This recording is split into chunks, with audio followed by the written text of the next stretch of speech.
Hello friends, welcome to me కథల సంపుటి. Friends, ఈరోజు రాగబంధం రక్తబంధం నవలలోని 8వ భాగాన్ని చూద్దామండి.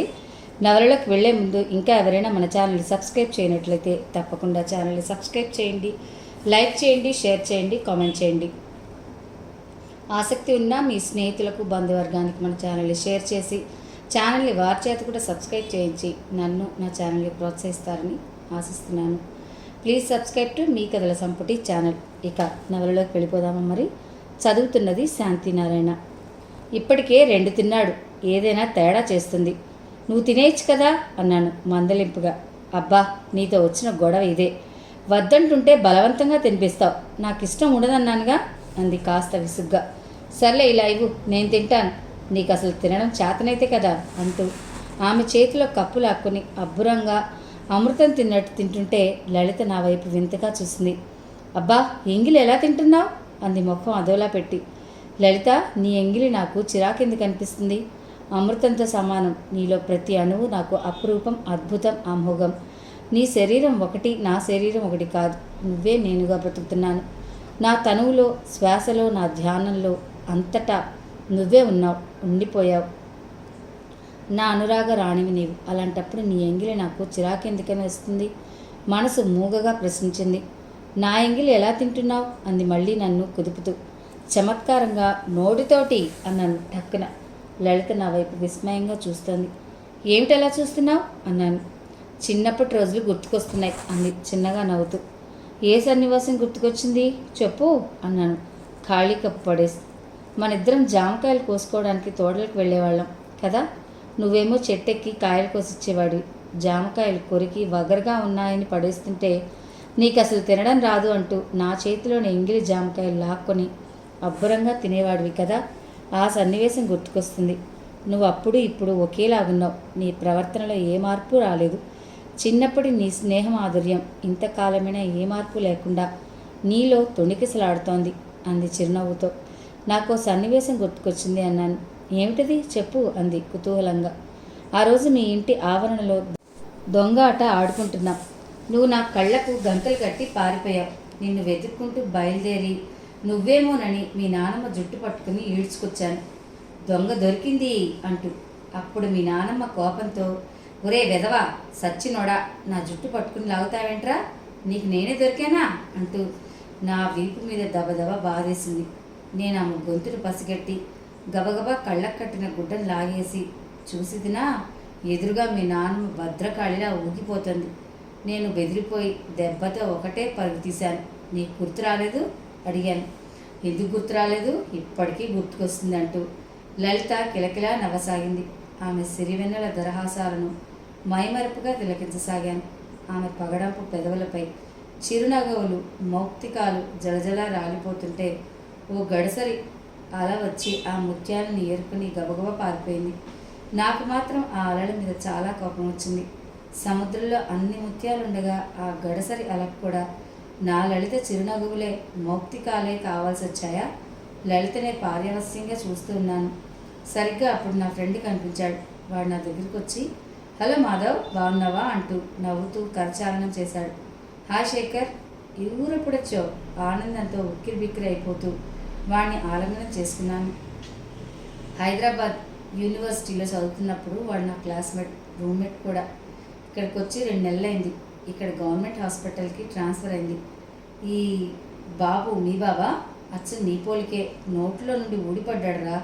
తెల్లగా ముద్దుగా ఎంత బాగున్నాడో అంటూ వాడి ధోరణిలో మాట్లాడుతున్నాడు.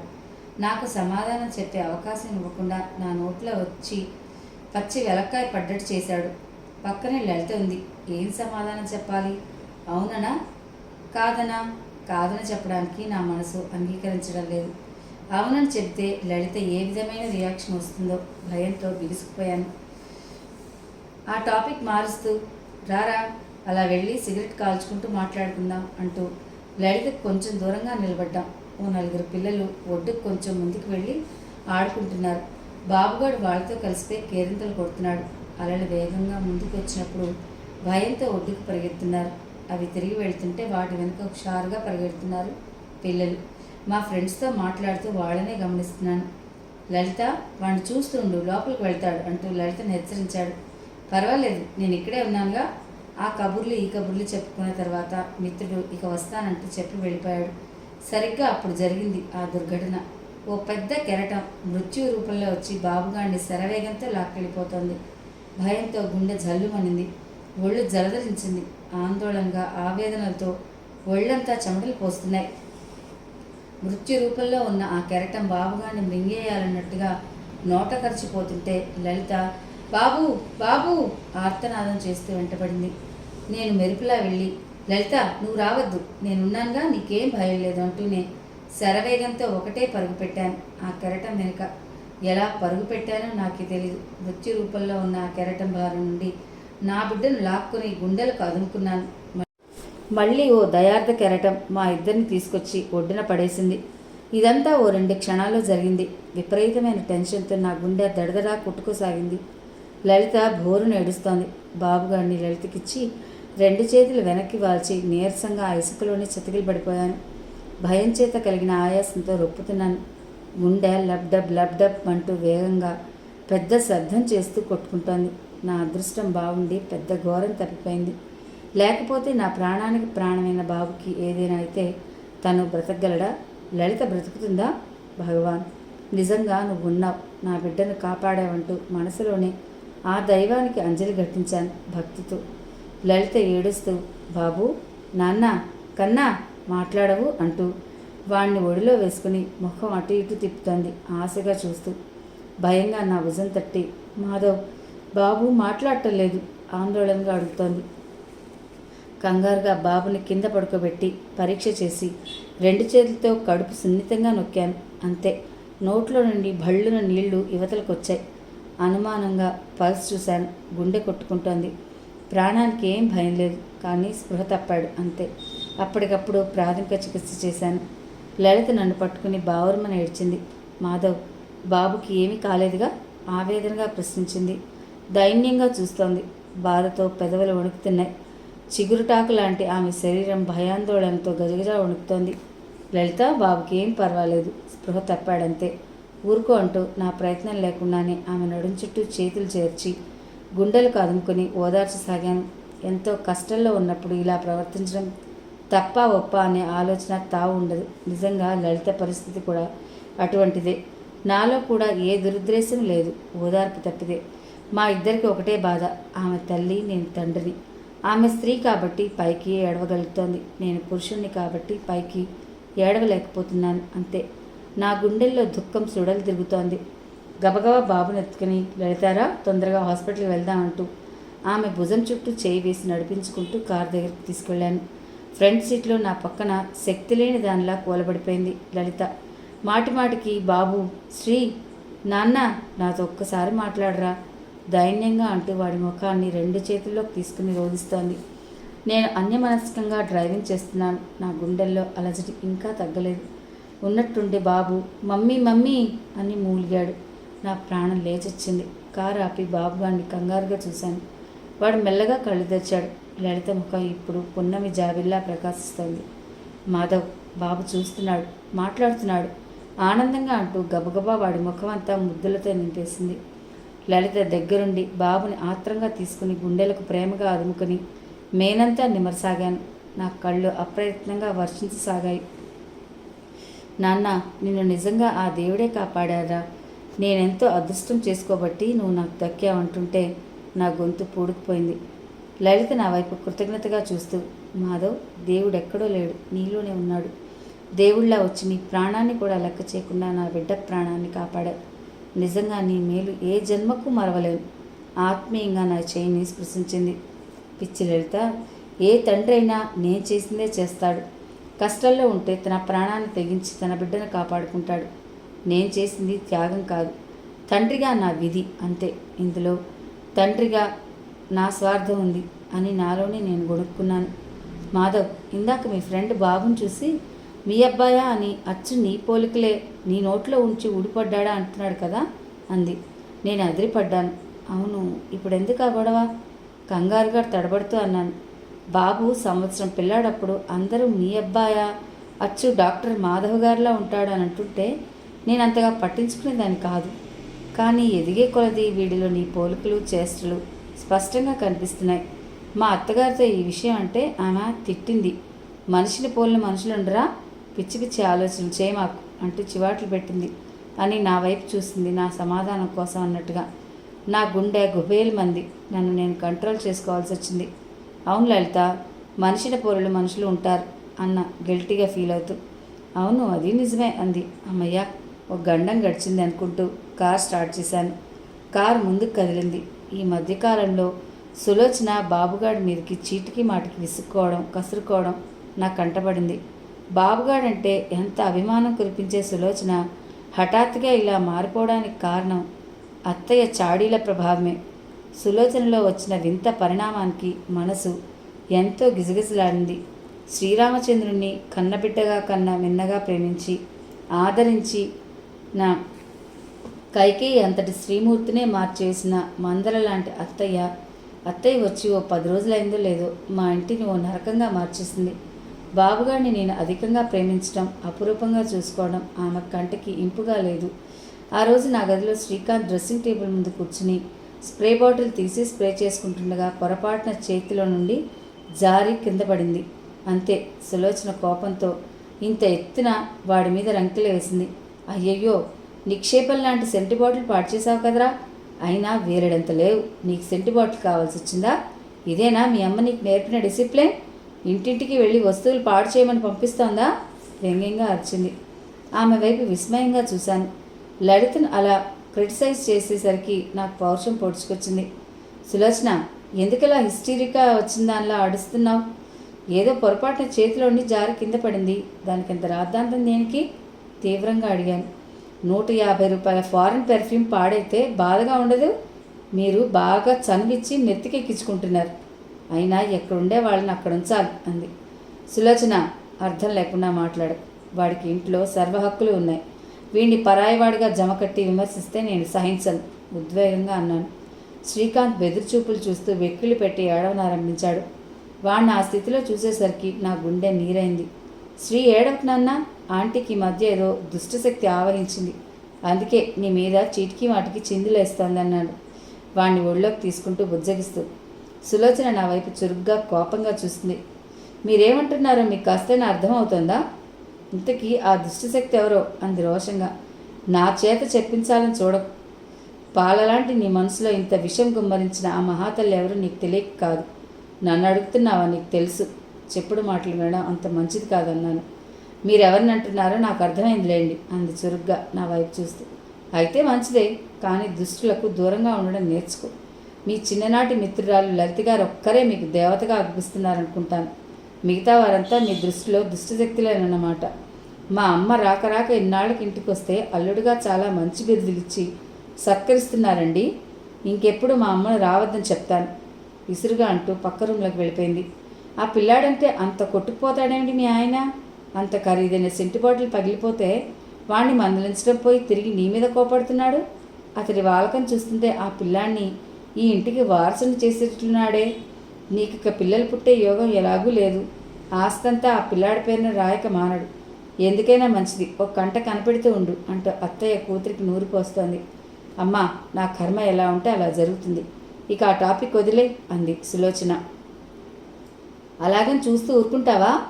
నేను సలహా ఇస్తాను, చెయ్యి అంది అత్తయ్య. ఏమిటది? నీ చెల్లెలు కొడుకున్నాడు కదా, రవిని తెచ్చుకుని దత్తత చేసుకురాదు అంది. వారి సంభాషణ అంతా ఉత్కంఠంతో వింటున్న నేను సులోచన సమాధానంపై చెవులు రెక్కించాను. మాట్లాడమే అంది అత్తయ్య రెట్టించి. ఆలోచించి చెప్తానంది సులోచన. అంటే నా అంగీకారం లేకుండానే దత్తత చేసుకుంటుందా? సులోచన మీద ఒళ్ళు తెలియని ఆవేశం వచ్చింది. అయినా నిగ్రహించుకున్నాను. రాత్రి సమయం 9 అవుతోంది. శ్రీకాంత్ చదువుకుంటేను పుస్తకాలు ఒడిలో పెట్టుకుని కునికిపాట్లు పడుతున్నాడు. వాడిని చూస్తే జాలేసింది. తీసుకెళ్ళి నా బెడ్ మీద పడుకోబెడుతున్నాను. ఒక్కోసారి వాడు నా దగ్గర పడుకుంటూ ఉంటాడు. నిద్దట్లో డాడీ డాడీ అని పలవరిస్తూ ఉంటే నా గుండెల్లో దూరిపోతాడు. వాడు పిలిచేది రవిచంద్రనే, అయినా వాడు నన్నే పిలుస్తున్నాడన్న ఫీలింగ్తో ప్రేమతో అక్కును చేర్చుకుంటాను. అమృత మధురమైన ఆ పిలుపుకి పరవశించిపోతాను. తెల్లగా తెల్లవారింది. నాకు మెలకువ వచ్చేసరికి టైం 8 అయింది. బాబుగాడు ఇంకా లేవలేదు. వాడిని మెల్లగా విడిపించుకుని లేచి బాత్రూమ్కి వెళ్ళాను. నేను బ్రష్ చేసి యువతలకు వచ్చేసరికి గదిలోని దృశ్యాన్ని చూసి ఆశ్చర్యపోయాను. సులోచన కాట్ మీద బెడ్షీట్ సర్చ్ చేస్తూ, ఏమండి రాజ్కుమార్ గారు, మీకు ఇంకా టైం అవ్వలేదా నిద్ర నుండి లేవడానికి? ఎగతాళిగా అంటూ వాణ్ణి తట్టి లేపింది. పాపం వాడు ఒక్క ఉదుటిని లేచి కూర్చుని కళ్ళు నిలుముకుంటూ సులోచన వైపు భయంగా చూస్తున్నాడు. అరెరే, పక్కంతా పాడు చేశారా వెధవ. నిద్దట్లో పాస్ పోసే అలవాటుందా నీకు? మీ అమ్మ బాగానే ఉంది, మధ్యలో నాకే ఈ దరిద్రాలన్నీ అంటుకుంటున్నాయి. ఏ అన్ని మాటలు చెప్తావు? బాత్రూమ్కి వెళ్ళి పాస్ పోసుకోవాలని తెలీదు అంటూ వాడి వైపు ఏవగింపుగా చూస్తూ చెయ్యెత్తింది, వాణ్ణి కొట్టడానికి అన్నట్టు. అంతే, నాలో కోపం అవధులు దాటింది. సులోచన, వాడి వంటి మీద చెయ్యి పడితే సహించేది లేదు. దాదాపు గర్జించినట్లే అరిచాను. చూడండి మీ అబ్బాయి చేసిన నిర్వాకం. రాత్రే తెల్లటి దుప్పటి వేశాను, ఎలా పాడు చేశాడో వెటకారంగా అంటూ ఫిర్యాదు చేసింది. మీ అబ్బాయి అని ఆమె వెటకారంగా అన్న ఆ మాట నాకెంతో ఆనందాన్ని ఇచ్చింది. ముని దంపతుల శాపమే దశరథ మహారాజు పాలిట వరమైనట్లు నా పాలిట వీడు వరపుత్రుడే మరి. సులోచన కోపంగా సణుక్కుంటోంది. చిన్నపిల్లాడు కదా, నిద్దట్లో ఏదో తెలియకపోశాడు, దానికింత రాద్ధాంతం దేనికి? అదే నీ కడుపున పుట్టిన బిడ్డ అయితే ఇలా అసహించుకుంటావా? మనకెలాగూ పిల్లలు లేరు, వీడిలో కన్నబిడ్డను చూసుకొని ప్రేమించగలే సహృదయం లేదా నీకు? సూటిగా అడిగాను. వీడు నా కన్నబిడ్డ ఎలా అవుతాడు?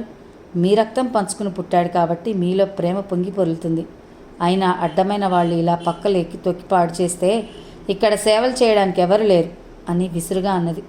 సంతానం లేని వాళ్ళు ఎదుట వారి పిల్లల్ని చూసి ఎంతో మురిసిపోతారు, ఆప్యాయతతో ఆదరిస్తారు, ప్రేమిస్తారు. నీ మనసు ఇంత పాషాణం కాబట్టే ఆ దేవుడు నీకు బిడ్డని ఇచ్చినట్టే ఇచ్చి లాక్కుపోయాడు.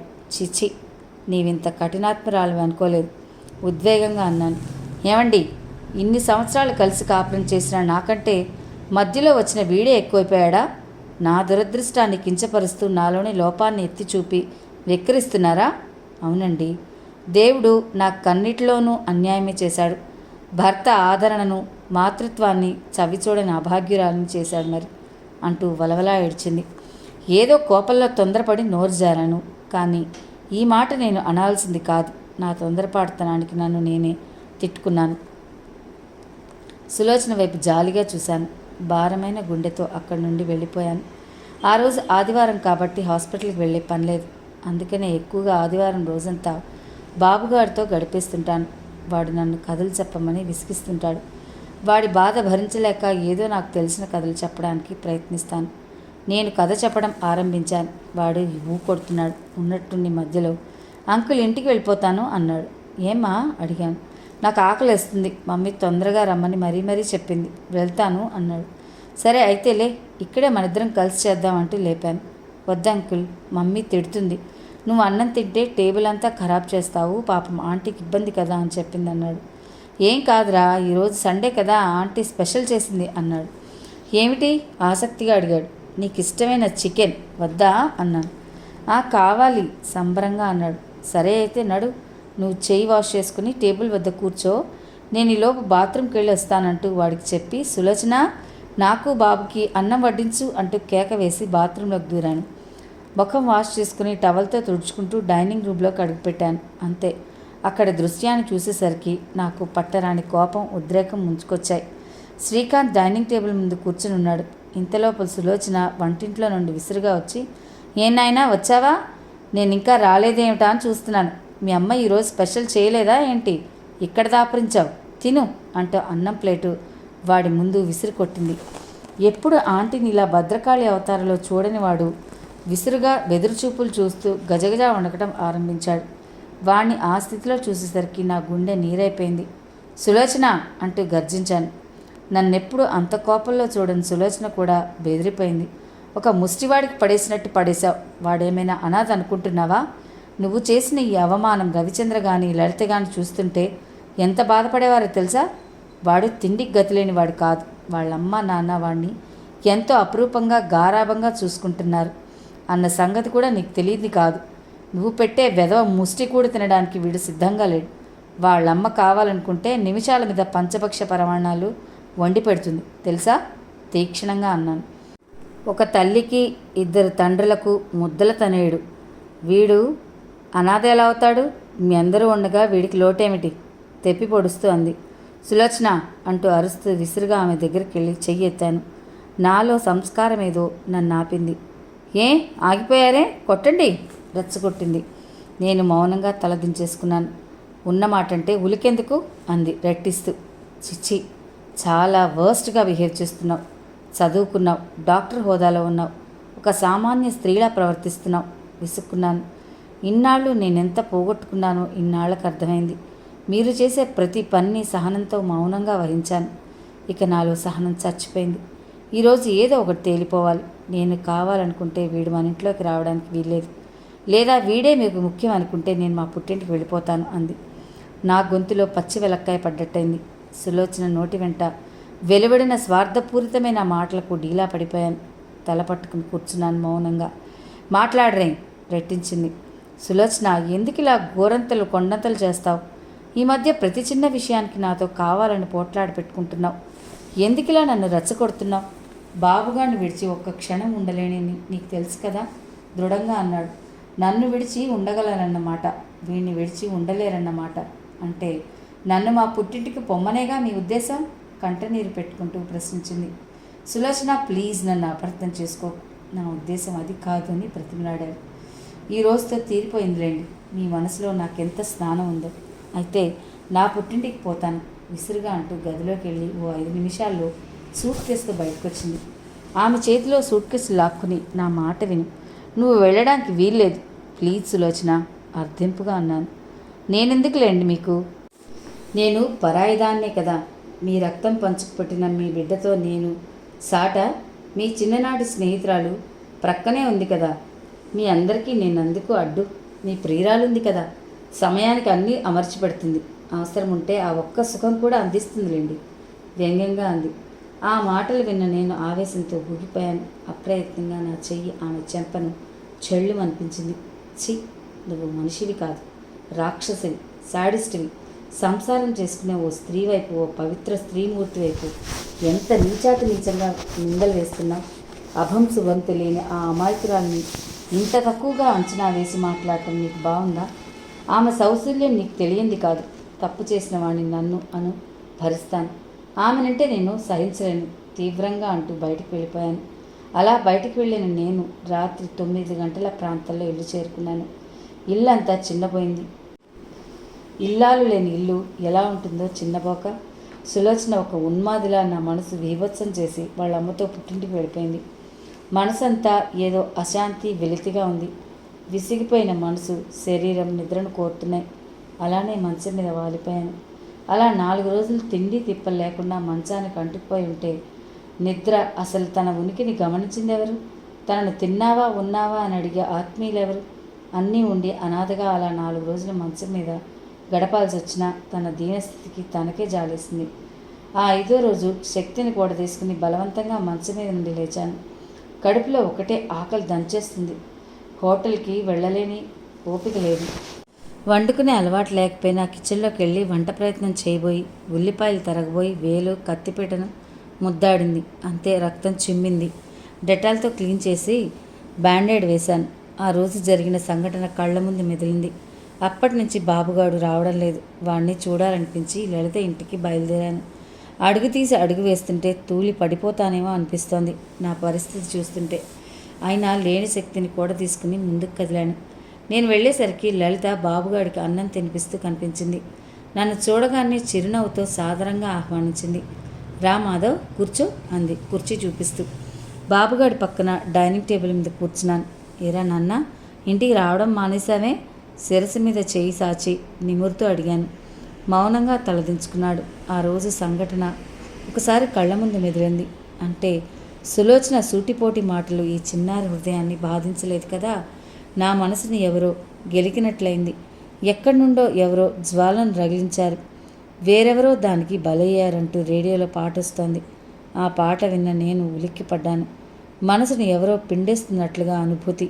అవును, సులోచన ఓ ఉన్మాదిలా తయారై లేనిపోని కలహాలు సృష్టించి ఈ చిన్నారి హృదయాన్ని గాయపరిచింది కదా.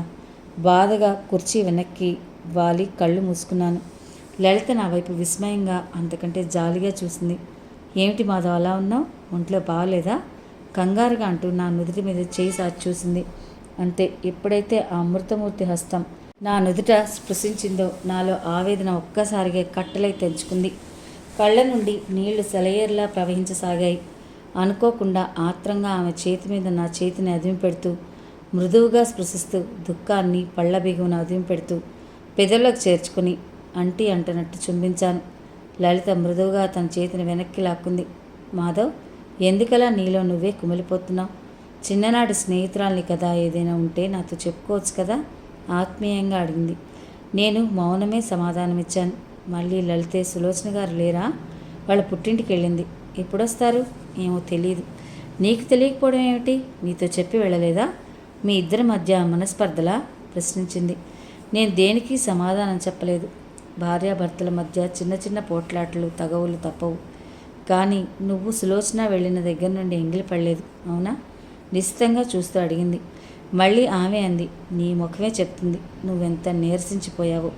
మా ఇంట్లో చేయొచ్చుగా భోజనం, నీకంత మొహమాటమే.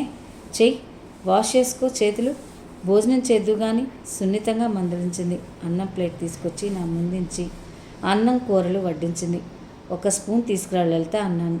అదే ఎందుకు అడిగింది. ప్రొద్దుట వంట చేయడానికి ప్రయత్నించి ఉల్లిపాయలు తరుగుతుంటే వేలు తెగింది, అందుకని స్పూన్తో తింటాను అన్నాడు. అయ్యయ్యో, నీకెందుకట ఈ తిప్పలు? వేలు బాగా తెగినట్టుంది, ఉండు నేను కలిపి పెడతానంటూ అన్నం కూర కల్పించింది. ఎడమ చేతితో చాలా మంది చక్కగా పనులు చేస్తారు, నాకైతే అసలు అలవాట్లేదు. ఓ 4 సార్లు స్పూన్తో అన్నం తిని అయింది అనిపించి లేవబోయాను. లలిత నా జబ్బ పట్టుకుని బలవంతంగా కూర్చోబెట్టింది. అన్నం పూర్తి కాకుండా మధ్యలో లేచిపోతామేమిటి అని అడిగింది. ఆకలి లేదు అన్నాను. కోయకు కోతలు, ఆ స్పూన్తో తినలేక నువ్వు పడుతున్న ఇబ్బంది నేను గమనించానులే. నేను తినిపిస్తాను కూర్చో అంది మందలింపుగా. ఏమిటి, నువ్వా? కంగారుగా మరింత ఆశ్చర్యంగా అడిగాను. ఏ తప్పే ఉంది? మా అన్నకో తమ్ముడికో వేలు తెగితే అన్నం తినిపించినా? అయినా నాకు బాబుగాడంతో నువ్వు అంతే, నోరు తెరువు అంటూ నోటికి ముద్దలు అందించింది.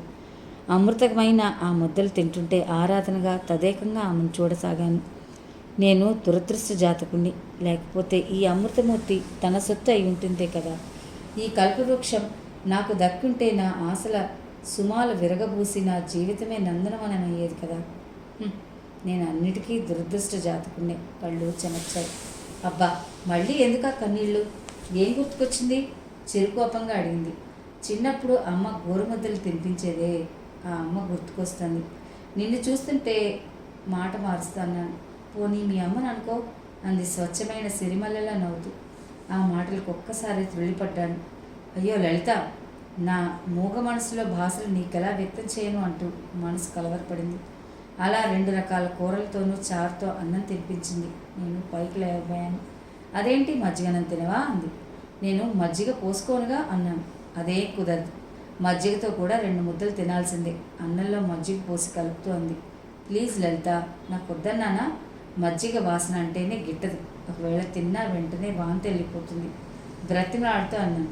నా తృప్తి కోసం 2 ముద్దలు. పోనీ ఒక పంచే, అన్నం మజ్జిగ జ్యూస్లాగా కలిపి కాళ్ళ మీద పడుకోబెట్టుకుని పోయొచ్చుగా, అప్పుడు తింటాను, నీ తృప్తి కూడా తీరుతుంది పరిహాసంగా అన్నాను. నా బాబే, ఎంత ఆశ! వట్టుడిగా మీరు అప్పుడు దివ్యంగా నా కాళ్ళ మీద పడుకోబెట్టుకుని పోస్తాను అంది గడుసుగా. అనసూయాదేవి త్రిమూర్తులను పసిబాలను చేసినట్టు నువ్వే వటుడిగా మార్చచ్చుగా. నేనేమైనా పతివ్రతా శిరోమణ్ణా అడిగింది. లేదు లలిత, నువ్వు కూడా వాళ్ళ కోవకు చెందిన పరమ పావనివి. నీ పాదధూళి సోకితేనే భూమాత పులకలు జరుగుతోంది ఆనందంతో. మలయ పవన వీచులు ప్రకృతిలోని చందనాలను అందమైన నీ కంఠానికి లేపనం చేయడానికి ఉవ్విళ్ళూరుతాయి. ఆకాశం ఆశీస్సులతో అనునిత్యం నీకు గొడిగే నిలుస్తుంది. శరత్వెన్నెల కిరణాలు నీ పెదవులపై చిరునవ్వు అయితే పూస్తాయి. రవికిరణాలు కాంతి పుంజాలే నీ కళ్ళల్లో భాసిల్లుతాయి. హిమవత్ పర్వతం నుండి ప్రవహించే గంగా ఝరి నీ పాదలను పారవస్యంతో ముద్దాడుతుంది. పంచభూతాలు నీ యొక్క సద్గుణాల ముంగిరిలో ప్రణమిల్లినప్పుడు నీవు పరమపావనివి కావా? భావకత్వంతో అన్నాను. పిచ్చి మాధవ్, నేనంటే నీకు ఒక విధమైన ప్రత్యేకమైన అభిమానం ఆప్యాయతను ఉన్నాయని, అంతేగాని నాలో ఏ గొప్పతనం లేదు. నేను సాధారణ స్త్రీని అంది తేలిగ్గా తీసుకుంటూ. గొప్పవాళ్ళు ఎప్పుడూ తమ గొప్పలను గుర్చి చాటుకోరు. కొందరు తమలో ఏ గొప్పతనం లేకపోయినా డబ్బా కొట్టుకుంటారు. కంచు మోగినట్లు కనకము మ్రోగున అన్నట్టు. మరి లలిత కనకాంబరమేగా, కంచులా ఎలా మ్రోగుతుంది? వాష్ బేసిన్ దగ్గరికి వెళ్ళి చేయి వాష్ చేసుకుని ఈజీ చైర్లో నడుము వాల్చాను. బాబు నా ఒళ్ళోకి చేరిపోయి నా కంఠం చుట్టూ చేతులేసి అంకుల్ అంకుల్ అంటూ నాకు ఈరోజు కథలు చెప్పాలి గారాభంగా అడిగాడు. ఈరోజు కథలు చెప్పే మూడ్లో లేనురా అన్నాను. పోనీ కబుర్లు చెప్పండి పట్టుబట్టాడు. నువ్వే చెప్పు మీ స్కూల్లో కబుర్లు. వాడు వాళ్ళ స్కూల్లో పిల్లల గురించి టీచర్స్ గురించి ఏదేదో చెప్పిపోతున్నాడు. నేను నువ్వు కొడుతూనే ఉన్నాను. ఎప్పుడు నిద్రలోకి జారుకున్నాడో తెలియదు. మెలకు వచ్చేసరికి సంధ్య చీకట్లు అలుముకున్నాయి. శరీరం అంతా పచ్చి ముద్దలా నొప్పిగా ఉంది. ఫీవర్ తగిలినట్టుంది. లలిత, టైం ఎంతైంది బద్ధకంగా అడిగాను. 6 అవుతుంది. 2-3 సార్లు వచ్చి లేపాను. మూలుగుతున్నావేంటి, ఒంట్లో బాగుండలేదా ఆత్మీయంగా అడిగింది. ఒళ్ళంతా నొప్పులు, ఫీవర్గా ఉంది నీరసంగా అన్నాను. లలిత గబగబా నా నుదుటి మీద వంటి మీద చేయి వేసి చూసింది. అబ్బా, ఒళ్ళు పెన్నల్లా కాలిపోతుంది. జ్వరం చాలా తీవ్రంగా ఉంది. ఆందోళనగా ఉంది. కూర్చున్న చోటు నుండి లేస్తూ లలిత వస్తానన్నాను. అదేంటి ఇంత జ్వరంలో ఎక్కడికి వెళ్తావు గాబరాగా అంది. ఇంటికి. చాలే, ఇంత జ్వరంలో ఒంటరిగా అక్కడ పడుంటావా? నిన్ను చూసుకునే వాళ్ళు ఎవరున్నారు అక్కడ? సమయానికి సులోచన కూడా లేదు. ఇక్కడైతే మేము ఉన్నాం కాబట్టి నిన్ను చూసుకోవడానికి వీలవుతుంది. జ్వరం తగ్గే వరకు ఇక్కడే ఉండు ఆజ్ఞాపిస్తున్నట్లు అంది. లేదు లలిత, నేను ఇక్కడ ఉండడం అంత బాగుండదు. వస్తాను. మా ఇంట్లో అలా అనుకునే వాళ్ళు ఎవ్వరూ లేరు తెలుసా అంది. ప్లీజ్ నన్ను వెళ్ళని అంటూ ముందుకు కదిలాను. అడుగు ముందుకి పడ్డం కష్టమవుతోంది. కాళ్ళ కింద భూమి గిర్రను తిరుగుతున్నట్టు ఫీలింగ్. ముందుకి తూలి గుమ్మానికి డాష్ ఇచ్చాను. అంతే, నా నుదురు వెళ్ళి గుమ్మాన్ని గుచ్చుకుంది. అమ్మా అంటూ బాధగా నుదురు పట్టుకున్నాను. ఇంతలో లలిత మెరుపులా వచ్చి నన్ను పొదవి పట్టుకుని మెల్లగా సోఫాలో కూర్చోబెట్టింది. నుదుటి మీద దెబ్బ తగలడంతో రక్తం చిమ్ముతోంది. లలిత కంగారు పడిపోతూ, అయ్యయ్యో దెబ్బ తగిలిందే, రక్తం కూడా వస్తుంది. చెప్తే విన్నావు కాదు. నీదంతా మొండి పట్టుదల. ఇక్కడ ఉండడానికి అంత మొహమాటం ఏంటి? జ్వరం తగ్గే వరకు ఇక్కడి నుండి వెళ్ళడానికి వీల్లేదంటూ శాసించింది. అంత బాధలోనూ యశోదలా దండిస్తున్న ఆమెనే విభ్రాంతిగా చూడసాగాను. స్త్రీ ఒక్కొక్క సమయాన్ని బట్టి ఒక్కొక్క పాత్ర పోషిస్తుందేమో. రాధలా ప్రియుణ్ణి గుండెలకు చేర్చుకుంటుంది. కోపం వస్తే సత్యలా కాలుతో తంతుంది. తప్పు చేస్తే యశోదలా దండిస్తుంది. లలిత గబగబా డెటాల్ కాటన్ తీసుకొచ్చి కాటన్ మీద డెటాల్ పోసి నా నుదుటి మీద బ్లడ్ను తుడవసాగింది. ఆమె నాకు అతి దగ్గరగా నిలబడి నా మీదుగా ఉంగని తుడుస్తుంటే నా మనసులో వ్యక్తీకరించిన లేని భావన, సంతృప్తి నా వదనానికి, ఆమె ఎదభాగాలకు 3 అంగుళాల దూరం మాత్రమే ఉంది. అరమోడుపు కన్నులతో చూడసాగాను. లలిత ఎప్పుడు డెటాయిల్ తేవడానికి గదిలోకి వెళ్ళింది. దెబ్బ తగలడంతో తల దిమ్ముగా ఉంది. ఉన్నట్టుండి కళ్ళు బయర్లు కమ్ముతున్నట్టుగా ఉన్నాయి. లలిత హడావిడిగా బ్యాండేడ్ తెచ్చి, అయ్యయ్యో ఇంకా బ్లడ్ పోతోందే తనలో అనుకుంటూ మళ్ళీ డెటాల్లో ముంచిన కాటన్ నా నుదుటి మీద అదింపెట్టింది. నా కళ్ళ ముందు చీకట్లు కమ్ముకున్నట్లు అనుభూతి. లలిత కళ్ళు తిరుగుతున్నాయి. గాబరాగా అంటూ ముందుకు వాలిపోయాను. నా ముఖం లలిత ఎద ముందుకు తూలింది.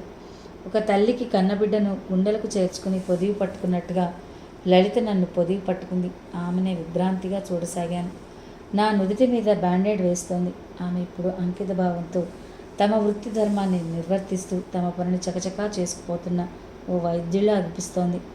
ఆమెలో సమత, మమత, సేవాగుణం తప్పితే ఏ వికారాలు తావులేదు. స్వచ్ఛమైన అమ్మ ప్రేమను తలపింపజేస్తూ ఓ మాతృమూర్తిలా అగిపిస్తోంది నా కళ్ళల్లో కన్నీటి ధారలు. పవిత్రమైన స్నేహశీలి. దుఃఖం పొంగి పొర్లింది. మళ్ళీ ఎందుకీ కన్నీళ్ళు? ఏమైంది నీకు? నన్ను సోఫాలో పదిలంగా పడుకోబెట్టి ఆదుర్దాగా అడిగింది. తలగడ తెచ్చే తల క్రింద పెట్టింది. నా చెంపల మీద కన్నీటిని తుడిచింది. మాధవ్, నిన్ను ఒకటి అడగాలనుకుంటున్నాను. నీ పర్సనల్ విషయాలు అడగకూడదనుకో, అయినా తప్పడం లేదు. ఒక నేస్తంగా అడుగుతున్నాను అంది. ఏమిటి అడుగు అన్నాను. నువ్వు పెళ్లి కాని క్రితం ఎంతో చలాకీగా హుషారుగా ఉండేవాడివి. నీ కళ్ళల్లో ఆ మెరుపులు, ఆనందరేఖలు ఏమయ్యాయి? ఎప్పుడూ ఏదో అసంతృప్తితో, అశాంతితో జీవితాన్ని బరువుగా సాగిస్తున్నట్లు అనిపిస్తావు. మీ భార్యాభర్తలు ఎప్పుడూ సరదాగా ఉన్నది లేదు. ఏదో రొటీన్ వర్కర్లా హాస్పిటల్కి వెళ్ళడం, ఇంటికి రావడం, తినడం, నిద్రపోవడం లాంటిదే కనిపిస్తాయి. మీ ఇద్దరు సరదాగా మాట్లాడుకోవడం కానీ, సరదాగా ఉండడం కానీ నేను చూడలేదు. జీవమున్న మూగ బొమ్మల్లా తిరుగుతారంతే. అసలు సులోచన గారు ఎందుకు గొడవ పెట్టుకుని వెళ్ళిపోయారు? ఉద్విగ్నతతో అడిగింది. నా గొంతులో పచ్చి వెలక్కాయ పడ్డట్టయింది. మౌనం వహించాను. కళ్ళల్లో నీళ్లు సుడులు తిరిగాయి. నా బాధ ఎవరితో చెప్పుకోలేనిది. గొంతు బొంగురిపోయింది. సర్లే, బాధపడకు, నిశ్చింతగా పడుకో అంది దుప్పటి కప్పి. జ్వర తీవ్రత వలన మళ్ళీ నిద్ర ముంచుకొచ్చింది. ఎవరో తట్టి లేపితే ఉలిక్కిపడి లేచాను. అప్పుడే టైం రాత్రి 9 అయింది. ఎదురుగా రవిచంద్ర, నా ఫ్రెండ్ డాక్టర్ రణధీర్ నా వైపు గాబరాగా ఆందోళనగా చూస్తూ కనిపించారు. రణధీర్ నా బెస్ట్ ఫ్రెండ్. వాడి ఊళ్ళోనే జనరల్ హాస్పిటల్ జాబ్ చేస్తున్నాడు. రణధీర్ న్యూరో మీద స్పెషలైజేషన్ చేశాడు. మా నర్సింగ్ హోమ్లో న్యూరోకి సంబంధించిన కేసులు వాడే చూస్తుంటాడు. ఒరే, నువ్వు ఇక్కడికి ఎలా వచ్చావు? ఆశ్చర్యంగా ప్రశ్నించాను. రవిచంద్ర గారు మా ఇంటికి వచ్చి నీకు ఫీవర్ ఎక్కువగా ఉందని చెప్పి నన్ను వెంట పెట్టుకొచ్చారు చెప్పాడు రణధీర్. రవిచంద్ర గారు, మీకెందుకండి శ్రమ? టాబ్లెట్ వేసుకుంటే అదే తగ్గిపోతుంది కదా, ఇబ్బందిగా అన్నాను. ఇందులో శ్రమే ఉంది. సాటి మనిషికి మాత్రం సాయం చేయకపోతే మనం మనుషులం కాదు. అయినా మాకు రోగాలు వస్తుంటే మీరు మాకు సేవలు చేయడం లేదు. మేము చేయడంలో గొప్పతనం ఏముంది అన్నాడు. రణధీర్ నాకు టెంపరేచర్ చూసి ఇంజెక్షన్ ఇచ్చాడు. జ్వరం, ఒళ్ళు నొప్పులు తగ్గడానికి 2 రకాల టాబ్లెట్లు ఇచ్చి మళ్ళీ రేపు వచ్చి చూసి వెళ్తానురా అంటూ ముందుకు కదలబోయాడు. ఒరేయ్, సులోచన ఊళ్ళో లేదారా? నాకు ఈ జ్వరంతో హాస్పిటల్కి వెళ్ళడానికి పడదు. ఒక 4 రోజులు లీవ్ పెట్టి మా నర్సింగ్ హోమ్లో పేషెంట్స్ నువ్వే చూడాలి. పేషెంట్స్ ఇబ్బంది పడతారు కదా, కాస్త శ్రమ అనుకోకు, ఈ సాయం చేసి పెట్టు ప్రాధేయపడ్డాడు. ఈ మాత్రం దానికి అంత ప్రాధేయపడాలా? నువ్వు నిశ్చింతగా ఉండు, నేను నర్సింగ్ హోమ్కి 2 పూట్లా వెళ్ళి చూసొస్తానుగా చెప్పి వెళ్ళిపోయాడు. లలిత నా పక్క బాబుగాడి గదిలోకి మార్చింది. జ్వర తీవ్రత వల్ల తెల్లవారు మూలుగుతూనే ఉన్నాను. పాపం రవిచంద్ర, లలిత నిద్రపోకుండా తెల్లవారులు నా మంచం పక్కన కూర్చొని నన్ను కనిపెట్టుకుని ఉన్నారు. రణధీర్ 2 పూట్లా వచ్చి నా పరిస్థితిని చూసి వెళ్తున్నాడు. 4 రోజులైనా ఫీవర్ తగ్గుముఖం పట్టలేదు. టైఫాయిడ్లోకి దింపింది. అలా మంచం మీద మూసిన కన్ను తెరవకుండా పడి ఉన్న 10 రోజులు లలిత ఒక తల్లి వలె నాకు సేవలు చేసింది. మంచం మీద నుండి లేచే శక్తి కూడా ఉండేది కాదు. అలాంటప్పుడు బలవంతంగా జబ్బ పట్టుకుని కూర్చోబెట్టి ముఖం కడిగించేది. టైం ప్రకారం మందులు ఇచ్చేది. బత్తాయి జ్యూస్ తీసి దగ్గరుండి త్రాగించేది. ఆ 11వ రోజు కాస్త ఓపిక వచ్చింది. లేచి కూర్చున్నాను. సరిగ్గా ఆ రోజే అమ్మ వచ్చింది. లలిత అమ్మకు ఫోన్ చేసి నా పరిస్థితి వివరించిందట. అంతే, అమ్మ ఉన్న పళంగా టాక్సీ కుదుర్చుకుని వచ్చేసింది. నన్ను ఆ పరిస్థితిలో చూసి అమ్మ కంటనీరు పెట్టుకుని నన్ను గుండెలకు హత్తుకుని ప్రేమగా ఒళ్ళంతా నిమురుతూ, ఏంట్రా నాన్న ఇంత చిక్కిపోయావు? పెదవ పాడు జ్వరం ఎప్పటి నుండి అడిగింది. సరిగ్గా ఇవాళకి 11 రోజులు అయింది ఆంటీ. ఇవాళ లేచి కూర్చున్నాడు. ఈ 10 రోజులు అసలు మనసును దిగలేదు. అమ్మను చూడగానే మీ అబ్బాయి జ్వరం ఉష్కాకి అంటూ ఎగిరిపోయిందేమో పరిహాసంగా అంది లలిత.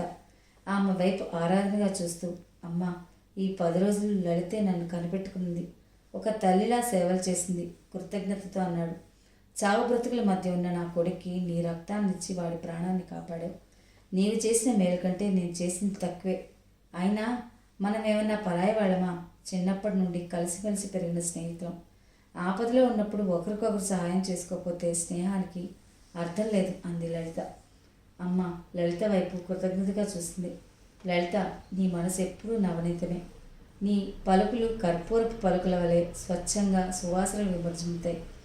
నీ పెదవులపైన ఆ చిరునవ్వులు సిరులు అందుకునే భాగ్యం అందరికీ ఉండదు. ఆ భాగ్యాన్ని పొందే నీ భర్త, నీ అత్త అదృష్టవంతులమ్మ. లలిత మీద మమకారం పోని అమ్మ ఆమె నుదుటి మీద ఆంటీ అంటున్నట్టు పెదవులతో స్పృశించింది. అమ్మ పొగడ్తలతో లలిత కొంచెం బిడియపడింది. బాబుగారు నా పక్కన కూర్చుంటూ నన్ను, అమ్మను పరీక్షగా చూశాడు. వాడి బుర్రలో ఏదో సందేహం మొలకెత్తింది. అంకుల్, ఎవరేమా ప్రశ్నించాడు. మా అమ్మ, నీకు నానమ్మ అవుతుంది. ఇక నుండి నానమ్మ అని పిలవాలి, తెలిసిందా అన్నాను. వాడు సరే అన్నట్టు తల ఊపాడు. అమ్మ బాబుని పరిశీలనగా చూస్తూ, ఈ బాబు ఎవర్రా అడిగింది. ఇంకెవరు, మన లలిత కొడుకు. అలా చెప్తుంటే నా మనసు కలవరపడింది. ఇంతకంటే ఏం చెప్పగలను? నీ మనవడు అని గర్వంగా చెప్పుకోలేని నిస్సహాయాన్నిగా అమ్మ వాడిని ఒడిలో కూర్చోబెట్టుకుని తెగ ముద్దులాడింది. వాడే తన వంశవృక్షం అని తెలిస్తే ఇంకెంత సమరపడిపోతుందో. ఆంటీ, ఇప్పుడు మీ ఆరోగ్యం ఎలా ఉంటుంది? లలిత కుశల ప్రశ్నలు వేసింది. మీ మామగారు పోయిన దగ్గర నుండి నాది ఒంటరి బ్రతికైపోయిందమ్మా. ఏదో వీడి కడుపున ఓ నలుసు కొడితే తృప్తిగా కళ్ళు మూద్దాం అనుకుంటున్నా. నాకు ఆ యోగం కూడానా? నా కోడలు ఇక ఈ జన్మకి తల్లయ్యే యోగం లేదు. పిల్లల కోసం మరో పెళ్లి చేసుకోమంటే చేసుకోడు. దానికి అన్యాయం చెయ్యను అంటాడు. కానీ అయ్యో తల్లి, కోరిక తీర్చలేకపోతున్నాననే బాధ వీడికి ఇసుమంతైనా లేదు అంది అమ్మ కంటనీరు పెట్టుకుంటూ. అమ్మా, ఇప్పుడు అవన్నీ ఎందుకు? కాస్త విసుగ్గా అన్నాను. పోన్లే ఆంటీ, మా శ్రీకాంత్ని మీ మనవడు అనుకోండి. మాధవ్ వీడంటే ప్రాణం. ఒక్క విధంగా చెప్పాలంటే మా ఇద్దరి కుటుంబాలకు వీడే వంశవృక్షం అంది సంతృప్తిగా నవ్వుతూ. నీ మాటలు నా చెవుల్లో అమృతం పోసినట్టుంది. నీ కొడుకైతే ఒకటి, మాధవ్ కొడుకైతే ఒకటినా? మీ ఇద్దరిలో ఎవరి సంతానమైనా నాకు మనవడే అవుతాడు. మాధవ్, నువ్వు నాకు 2 కళ్ళు అంటూ లలిత చెయ్యిని ప్రేమగా నిమిరింది.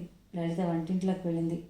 అమ్మా, మాధవ్ ఈ చంటోని చూస్తుంటే చిన్నప్పటి నువ్వు గుర్తుకొస్తున్నావురా అంది వాడి వైపు విభ్రాంతిగా చూస్తూ. నేను త్రుళ్ళిపడ్డాను. సమాధానం ఇవ్వలేదు. నానమ్మ, అంకుల్ చిన్నప్పుడు నాలా ఉండేవారా ఆరాగా అడిగాడు బాబు. అమ్మవాడు అలా నానమ్మ అని పిలుస్తుంటే పొంగిపోయింది. ఆ పిచ్చి తల్లి కళ్ళల్లో ఆనంద కిరణాలు వెలిగాయి. అవునరా నాన్న, అచ్చు నీలాగే ఉండేవాడు మురిపంగా చూస్తూ ముద్దు పెట్టుకుంది. మరి చదువుల్లో నాలానే క్లాస్ ఫస్ట్ వచ్చేవారా అడిగాడు ఉత్సుకతో. చాలే, ఎప్పుడు అత్యవసర మార్కులే. ఎప్పుడైనా పుస్తకం తీసి చదివితే కదా. 10th వచ్చాకనే కొంచెం బాగా చదవడం ప్రారంభించాడు అంది సాగు తీసుకుంటూ. ఆ రోజు మధ్యాహ్నం పత్యం తీసుకున్నాను. లలిత ప్లేట్లో అన్నం వడ్డించింది. తోటకూర వేపుడు, బీరకాయ వేపుడు 2 ప్లేట్లలో సర్దిపెట్టింది. రామాధవ్, భోజనం చేద్దు కానీ అని పిలిచింది. నేను టేబుల్ ముందు కూర్చొని అన్నంలో కూర కలుపుకుంటూ ఉండగా లలిత ఆగాగు, ఇంకా తినవద్దు ఆజ్ఞాపించింది. ఆమెనే విస్తుపోయి చూడసాగాను.